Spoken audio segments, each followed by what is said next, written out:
नमस्कार दोस्तों, university academy YouTube channel में आप लोगों का स्वागत है।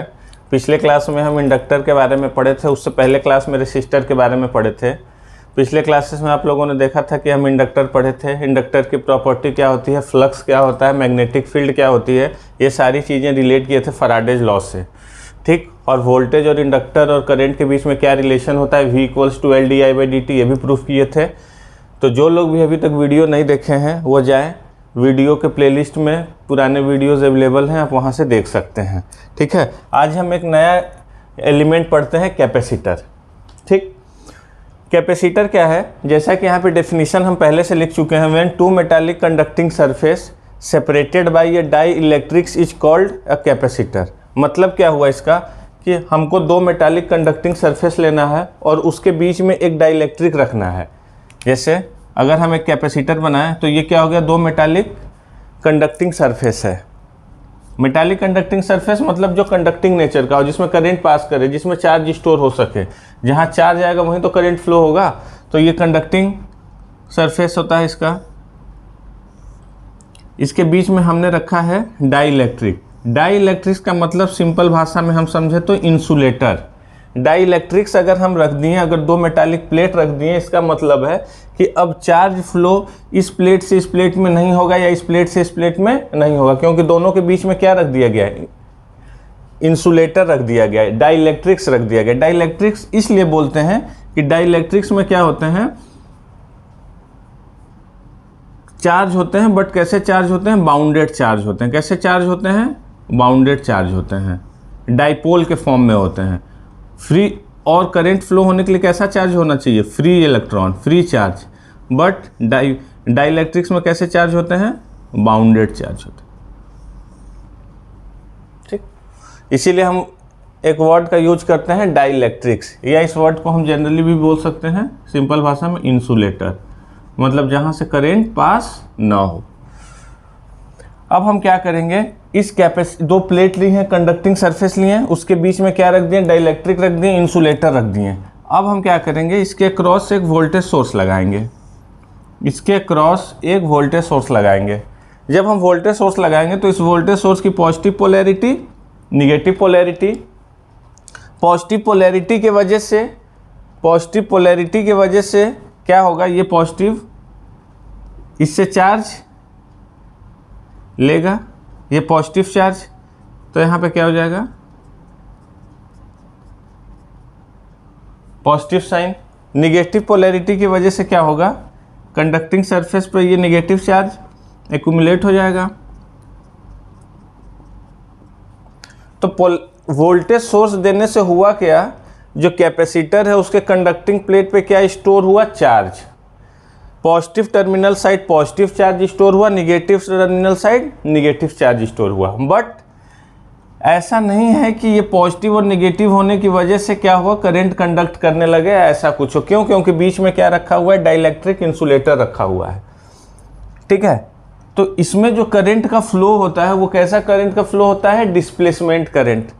कैपेसिटर में कैसा फ्लो होता है, डिस्प्लेसमेंट करंट। क्यों, क्योंकि जो करंट है वो प्लेट से डिस्प्लेस होके बैटरी के तरफ आ रही है, दोनों प्लेट से डिस्प्लेस होके बैटरी के तरफ आ रही है, इसलिए इसका करंट का नाम क्या है, डिस्प्लेसमेंट करंट। करंट जो फ्लो हो रहा है प्लेट से बैटरी होते हुए दूसरे प्लेट में हो रहा है, न कि दो प्लेट के बीचों में हो रहा है। जब हमारा करंट दो प्लेट के बीच में फ्लो होने लगे तो उसको हम बोलते हैं कंडक्शन करंट, बट वो करंट नहीं है। यहाँ पे कौन सा करंट यूज होता है, डिस्प्लेसमेंट करंट। तो हमेशा ध्यान रखना है कैपेसिटर के केस में जो करंट होता है वो कैसा करंट होता है, डिस्प्लेसमेंट करंट। और करंट का फॉर्मूला पहली क्लास में हम बताए थे, यही होता है, current equals to charge per unit time. Per unit time में जितना चार्ज फ्लो होता है उसी को हम बोलते हैं करंट। अगर 1 सेकेंड में 1 कूलम चार्ज फ्लो होगा तो हम बोलेंगे 1 एम्पियर करंट फ्लो हो रहा है। जनरली करंट का यही डेफिनेशन है कि अगर 1 सेकेंड में 1 कूलम चार्ज फ्लो हो रहा है तो हम मानेंगे, या उसका मतलब ये निकलेगा कि करंट 1 एम्पियर फ्लो हो रहा है, ठीक है। तो ये कैसा करंट है यूज कैपेसिटर में, डिस्प्लेसमेंट करंट। कंडक्शन करंट क्या होता है, कंडक्शन करंट जब दो प्लेटों के बीच में करंट फ्लो होने लगे तो उसको हम बोलते हैं कंडक्शन करंट, ठीक। तो ये हमारे पास कैपेसिटर हो गया, कैपेसिटर का डेफिनेशन हो गया। कैपेसिटर का मेन पर्पज होता है चार्ज को स्टोर करना, जैसे इंडक्टर का मेन पर्पज होता है मैग्नेटिक फील्ड को स्टोर करना, क्योंकि उसमें फ्लक्स होता है और फ्लक्स से मैग्नेटिक फील्ड होता है, तो मैग्नेटिक फील्ड स्टोर किया रहता है क्योंकि उसमें बराबर कॉइल में करंट फ्लो होता रहता है और उसकी वजह से मैग्नेटिक फील्ड रहता है, तो मैग्नेटिक फील्ड स्टोर हुआ रहता है। उसी तरीके से कैपेसिटर का काम है चार्ज को स्टोर करना, मतलब इलेक्ट्रिक फील्ड को स्टोर करना। क्यों, कैसे चार्ज हैं, स्टेशनरी चार्ज हैं, तो स्टेशनरी चार्ज की वजह से क्या जनरेट होगा, इलेक्ट्रिक फील्ड। यहाँ पे चार्ज मूविंग नहीं है, ठीक है। तो ये हुआ। आइए अब हम कुछ रिलेशन देखते हैं कैपेसिटर के।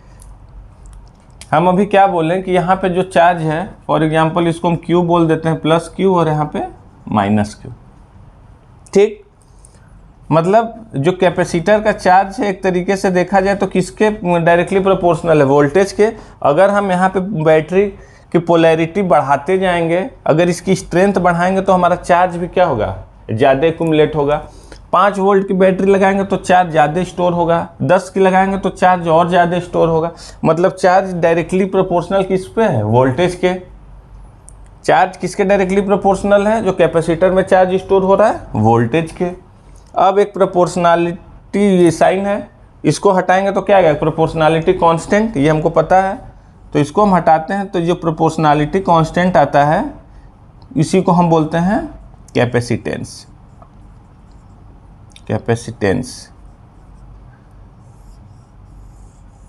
ये एक रिलेशन है हमारे पास, Q इक्वल्स टू CV। जैसे कि इंडक्टर में क्या रिलेशन था, psi equals to LI। Psi directly proportional to L था, psi is directly proportional to क्या था, करंट। साई मतलब क्या था, फ्लक्स लिंकेज।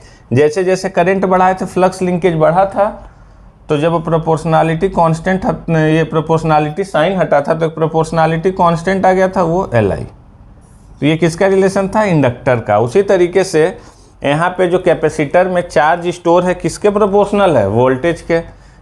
मतलब वोल्टेज के प्रोपोर्शनल का मतलब क्या हुआ कि जब जिस रेट से हम वोल्टेज बढ़ाएंगे, जिस स्पीड से वोल्टेज बढ़ाएंगे या जिस स्ट्रेंथ से वोल्टेज बढ़ाएंगे, उस स्ट्रेंथ से चार्ज स्टोरेज भी बढ़ेगा। इसीलिए प्रोपोर्शनलिटी साइन को हटा के प्रोपोर्शनलिटी कांस्टेंट आया, जिसको हम C बोलें, और उसी को हम बोलें कैपेसिटेंस। मतलब कैपेसिटेंस को अगर हमको डिफाइन किया जाए तो कैपेसिटेंस क्या बताता है, कैपेसिटेंस बताता है capacity of charge storage in capacitor. अगर कोई कैपेसिटेंस के बारे में बोले कि व्हाट इज कैपेसिटेंस, कैपेसिटेंस क्या है, तो कैपेसिटेंस कैपेसिटी ऑफ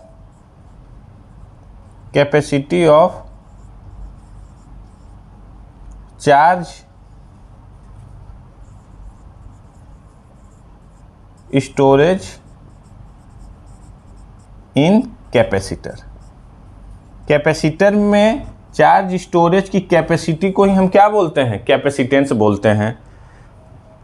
कैसे, फॉर एग्जांपल अगर हमारे पास कोई 1 वोल्ट का बैटरी होता तो कैपेसिटेंस और ये चार्ज क्या हो गए, बराबर हो गए। मतलब जब चार्ज बढ़ेगा तो कैपेसिटेंस भी बढ़ेगा। फॉर एग्जांपल अगर कोई वोल्टेज 1 वोल्ट की बैटरी लगा हुआ तो यहाँ पे क्या हो जाएगा, Q इक्वल्स टू C। तो जैसे जैसे चार्ज बढ़ेगा वैसे वैसे कैपेसिटेंस बढ़ेगा।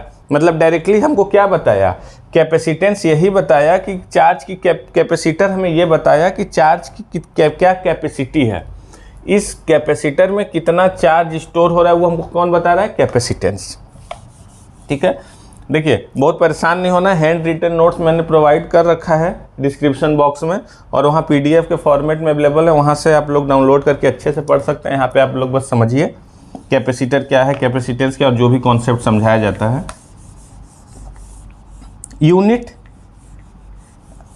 क्या है, एक बार यूनिट देख लेते हैं।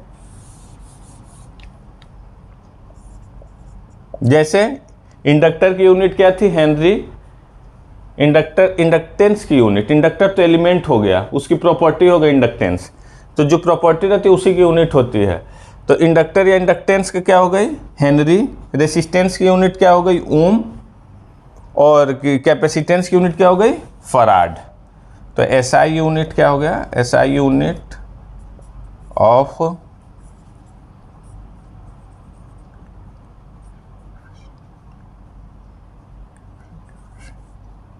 कैपेसिटर या कैपेसिटेंस कुछ भी बोल सकते हैं, दोनों आपस में रिलेटेड है। फराड, एफ लिखते हैं, इसका स्पेलिंग क्या है, फराड, साइंटिस्ट के नाम पे था।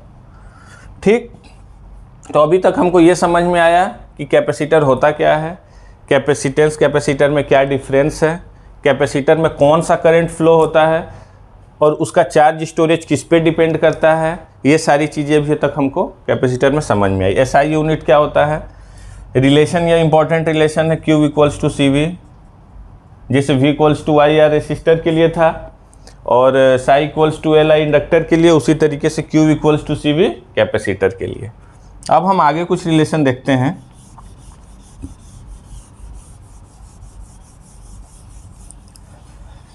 हम ये कहें पहले कि कैपेसिटर में जो करंट फ्लो होता है क्या होता है, I इक्वल्स टू Q/T, या अगर हम इसको डिफ्रेंशिएशन के फॉर्म में लिखें तो I equals to dQ/dt, I equals to dQ/dt। मतलब जो करंट फ्लो हो रहा है कैपेसिटर में जो करंट फ्लो हो रहा है, डिस्प्लेसमेंट करंट फ्लो हो रहा है, वो किस हिसाब से फ्लो हो रहा है, rate of change of charge. जिस रेट से चार्ज का चेंजिंग होगा उसी रेट से करंट फ्लो होगा। ठीक है, dQ/dt, चार्ज जिस रेट से बदलेगा उस रेट से हमारा क्या होगा, करंट के बराबर होगा।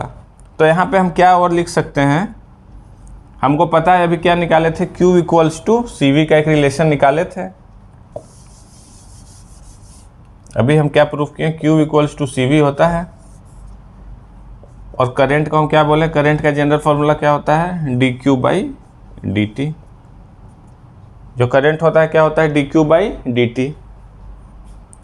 तो अगर हम Q की वैल्यूज में पुट करते हैं तो क्या हो जाएगा, CV/dt। C क्या था, प्रोपोर्शनलिटी कांस्टेंट है, कांस्टेंट वैल्यू है तो कांस्टेंट वैल्यू डेरिवेशन से बाहर ले लेते हैं, तो क्या हो जाएगा, C dV/dt। एक रिलेशन ये आया। जैसे कि इंडक्टर में V इक्वल्स टू LdI/dt था, उसी तरीके से कैपेसिटर में I equals to C dV/dt है। सब इंटर रिलेट करते हुए चलना है, बट डिफ्रेंशिएशन फॉर्म का रिलेशन रेसिस्टर में नहीं था, इंडक्टर में था। V इक्वल्स टू LdI/dt और कैपेसिटर में क्या है, I equals to C dV/dt। ठीक, तो एक रिलेशन यहाँ से ये आ गया। ठीक है, दो बात हुई यहाँ पे।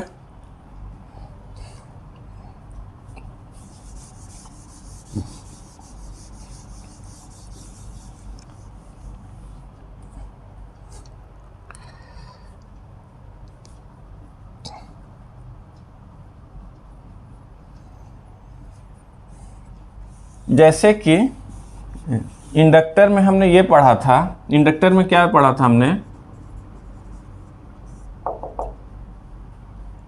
इंडक्टर चेंज ऑफ फ्लक्स को अपोज करता है, यही तो कॉन्सेप्ट निकल गया था। Inductor opposes the change of flux, flux को नहीं, change of flux, Lenz law से यही तो आया था। Inductor opposes the change of flux, change of flux को अपोज करता है इंडक्टर। कैपेसिटर किसको अपोज करता है, करंट को अपोज करता है, चेंज ऑफ करंट नहीं, करंट को अपोज करता है। इंडक्टर किसको अपोज करता है, चेंज ऑफ फ्लक्स, या हम बोले थे इसको लिख सकते हैं, फ्लक्स आता कहां से है, करंट से ही आता है, तो चेंज ऑफ करंट। उसी तरीके से कैपेसिटर क्या करता है, कैपेसिटर क्या करता है,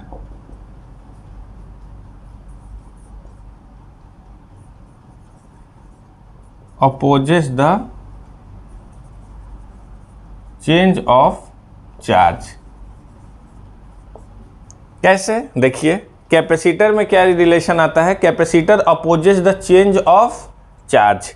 क्यों, क्या लिखे हैं, कैपेसिटर के अंदर जो डिस्प्लेसमेंट करंट है I इक्वल्स टू dQ/dt, अगर हम इंस्टेंटेनियसली चार्ज बदल देते हैं, इंस्टेंट पे, किसी पर्टिकुलर इंस्टेंट पे चार्ज बदल देते हैं, मतलब अगर किसी इंस्टेंट पे चार्ज बदलने का मतलब है dt 0, इंस्टेंटेनियसली कोई चीज़ बदल रही है, मतलब चेंज ऑफ टाइम क्या है, 0, पर तुरंत बदल रहा है, तो ये अगर dt 0 हो गया तो क्या करंट की वैल्यू इनफाइनाइट हो जाएगी, जो कि पॉसिबल नहीं है, infinite amount of current flow होने लगेगा।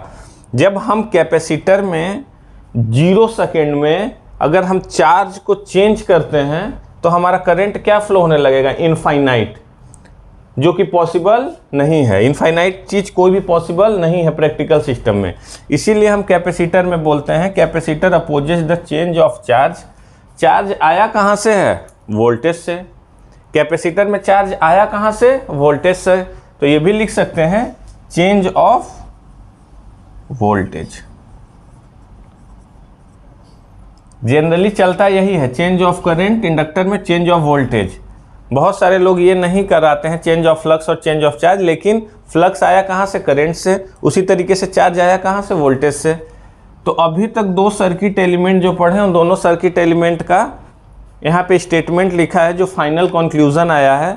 2 रिलेशन आया था उसमें भी, इसमें भी 2 रिलेशन आया, ठीक। उसमें कॉन्सेप्ट आया था opposite the change of flux या चेंज ऑफ करंट, इसमें आया opposite the change of charge या चेंज ऑफ वोल्टेज। मतलब कैपेसिटर क्या है, करता है तुरंत चेंज ऑफ चार्ज नहीं करता है, इंस्टेंटेनियसली वोल्टेज चेंज नहीं करता है। जैसे इंडक्टर क्या होता है, चेंज ऑफ करंट नहीं करता है। एक इंडक्टर में इंस्टेंट पे कोई करंट चेंज नहीं होता है। क्यों? क्योंकि LdI/dt था। अगर हम किसी इंस्टेंट पे बदलते हैं करंट को, मतलब dt 0 करेंगे तो वोल्टेज क्या होगा, इनफाइनाइट। इंडक्टर की बात कर रहे हैं, जो भी पॉसिबल नहीं है। इसीलिए कोई भी पैरामीटर इनफाइनाइट नहीं होना चाहिए। अगर पैरामीटर किसी वजह से इनफाइनाइट हो रहा है तो वो चीज़ नहीं होना चाहिए, उसीलिए ये चीज़ हमने लिखा है, ठीक है। तो ये चीज़ हम समझ लिए। अब आते हैं पावर और एनर्जी की बात करते हैं। पावर और एनर्जी की बात करते हैं। एक कैपेसिटर में क्या होगा, पावर क्या होता है, किसी इंस्टेंट टाइम पे अगर हम पावर देखते हैं, किसी पर्टिकुलर t टाइम पे पावर देखते हैं तो क्या होता है, VT × IT। अगर हम जनरल पावर देखते थे तो VI लिखते थे, लेकिन किसी टाइम पे पावर देख रहे हैं इसीलिए t लगा दिए हैं, t का फंक्शन है। तो VT क्या है, VT क्या है, सिंपली VT है। और IT क्या है, IT के लिए क्या फॉर्मूला है, CdV/dt, CdVT/dt।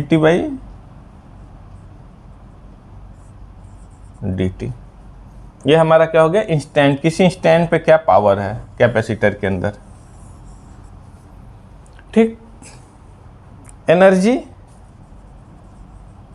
एनर्जी क्या है, एनर्जी पहले ही हमने बताया था कि एनर्जी क्या होता है, पावर का इंटीग्रेशन। जो हर इंस्टेंट पे पावर होते हैं, छोटे छोटे पावर, हर एक पर्टिकुलर टाइम पे जो पावर आते हैं, जो भी पावर है उस पावर को क्या करते हैं, हम इंटीग्रेट करते हैं पूरे पर्टिकुलर किसी टाइम इंटरवल के लिए। किसी पर्टिकुलर टाइम इंटरवल के लिए जब हम उस पावर को इंटीग्रेट करते हैं, मतलब क्या करते हैं, जोड़ते हैं। देखिए इंटीग्रेशन मतलब सम का साइन है, तो हमारा क्या बन के आता है, एनर्जी आता है। एनर्जी का हमको सिंपल फॉर्मूला याद रखना है, हाफ सी वी स्क्वायर, ठीक। पावर एनर्जी यूनिट क्या होती है, सब जूल में होती है। तो यही चीज़ इंडक्टर में हमने एनर्जी क्या प्रूफ किया था, हाफ LI²। कैपेसिटर में क्या एनर्जी प्रूफ हुआ, हाफ CV²। इंडक्टर में क्या रिलेशन था, V = LdI/dt। कैपेसिटर में क्या था, I = CdV/dt। यही बस हमको 3-4 रिलेशन ध्यान रखने हैं। डेफिनीशन क्या है, और बस यही बेसिक लेवल का क्वेश्चन आ सकता है। डिफाइन करिए, डिराइव करिए फॉर्मूला, पावर एनर्जी, ये सारी चीज़ें बस आएंगी, और इससे ज़्यादा कुछ नहीं। पावर एनर्जी मुश्किल ही पूछेगा, बट एडवांस के लिए बता दिया गया है यहाँ पे, ठीक है। तो ये बात हुई।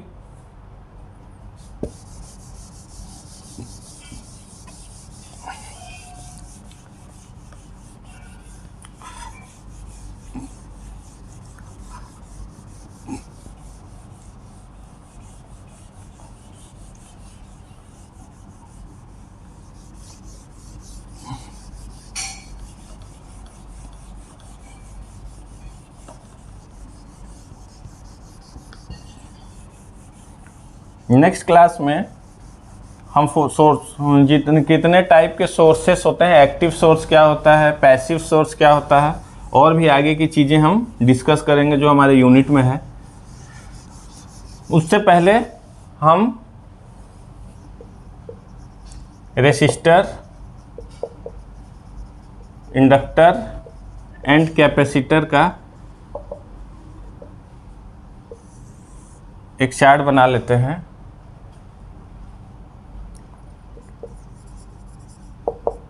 रेसिस्टर, इंडक्टर,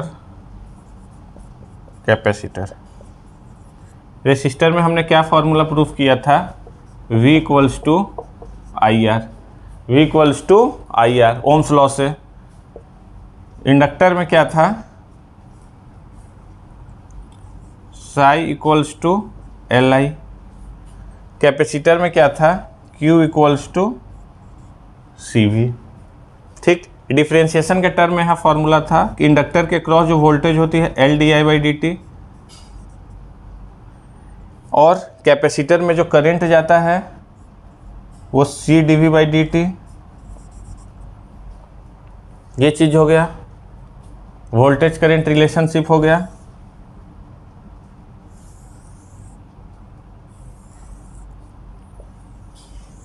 अब पावर क्या है? इसमें जो पावर होगा V इंटू आई, इसमें जो पावर होगा V T into I T. V T क्या है? L D I T by D T into I T. और इसमें पावर क्या है? सब में पावर V इंटू आई ही रहता है, लेकिन इसमें आई टी क्या है? C D V by D T. ठीक, एनर्जी की बात कर लेते हैं। एनर्जी क्या है? Integration of P D T. ये एनर्जी क्या है? ये भी integration of P D T. तो यहाँ से आता है हाफ एल आई स्क्वायर, और इसका क्या एनर्जी बताए थे? Integration of P D T half C V square, half C V square. ये सारी चीज़ें एक टेबल हो गया।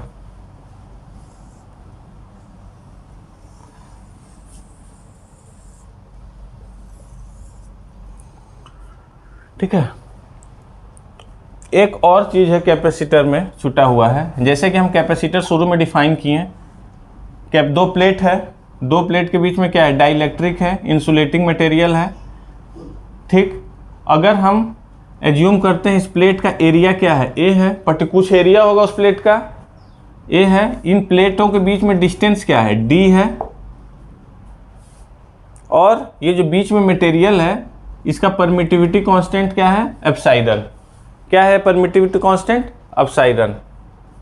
ठीक, तो अगर हम यहाँ से अगर एक कैपेसिटेंस डिफाइन करते हैं एरिया के टर्म में, फॉर्मूला है सिंपल, क्या होता है? Epsilon not A